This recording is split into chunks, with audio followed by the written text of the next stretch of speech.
عروج دبیر کی کتاب وہ سے کچھ سطور پیش خدمت ہیں۔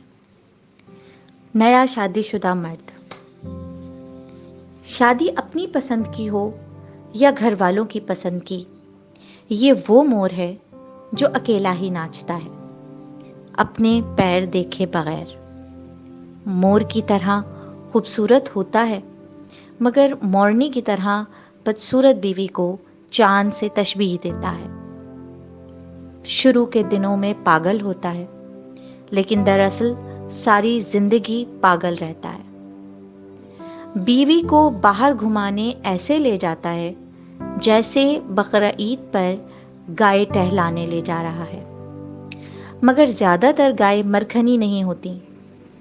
خراٹ تو بہت کم ہوتی ہیں، مگر بیوی کے معاملے میں نہیں کہا جا سکتا کیونکہ وہ گائیں نہیں ہوتی، لہٰذا اکثر وہ دونوں خصوصیات رکھتی ہیں۔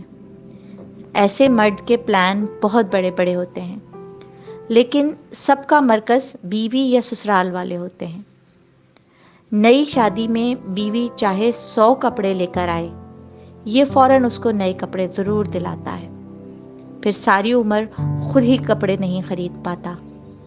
اپنی سگی بہن کے گھر سالوں نہیں جاتا مگر بیوی کے بہن کے سر سے اگر جوئیں بھی ختم ہو جائیں تو اس کی مبارکباد دینے ضرور جاتا ہے۔